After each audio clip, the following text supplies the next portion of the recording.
जब मैंने पढ़ा था हमारे आदि गुरु का एक संदेश, उन्होंने लिखा था कि 1929 में उनके जो एसोसिएट थे, सत्संगी भाई लोग थे, हमारे आदि गुरु तो फतेहगढ़ में रहते थे यूपी में, और उनको एक रिक्वेस्ट आया।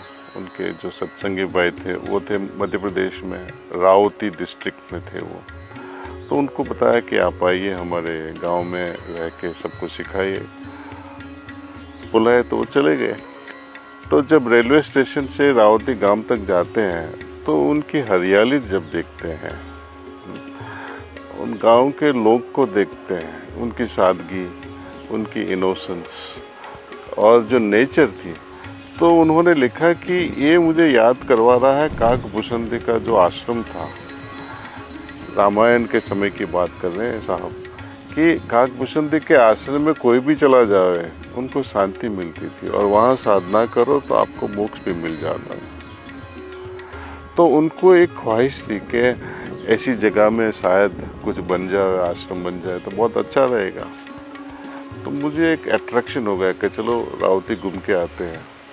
तो 2008 में मैं रावती गया, लेकिन एक दुख की बात है, मुझे एक शॉक लगा। वहाँ पे पौधे थे ही नहीं, जिसका डिस्क्रिप्शन किया था हमारे आदि गुरु ने, एक भी पौधा नहीं था।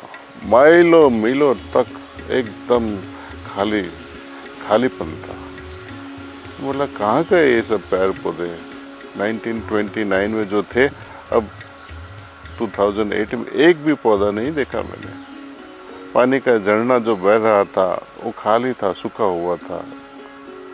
तो मुझे अंदर से लगा कि प्रकृति बनानी चाहिए। और उन्होंने लिखा है कि आदमी को जब हम प्राणाहुति देते हैं, ईश्वर की देन देते हैं, जो डिवाइन चार्ज देते हैं, दैवीय चार्ज, तो वो जब तक जिंदा है तब तक वो रखते हैं। हजारों साल तक वो एटमॉस्फेयर बना रहता है वो फॉरेस्ट में। यदि आप उस फॉरेस्ट को डिवाइन चार्ज दे दो तो रखेगा वो। आदमी को आप डिवाइन ट्रांसमिशन दो, प्राणाहुति दो, अभी दिया अभी खाली हो जाता है वो। तो एक बैंक भी जैसा हो जाता है, बैंक में जहाँ आप डिपॉजिट करते हो, वैसे मैंने सोचा कि एक ऐसा वन बनाए, ऐसा हरियाली बनाए, पानी भी हो, हरियाली भी हो, तो वो डिवाइन चार्ज हम प्राणाहुति से चार्ज कर सकते हैं और वो महसूस भी कर सकते हैं। ये कोई बिलीव की बात नहीं है, श्रद्धा की बात नहीं है।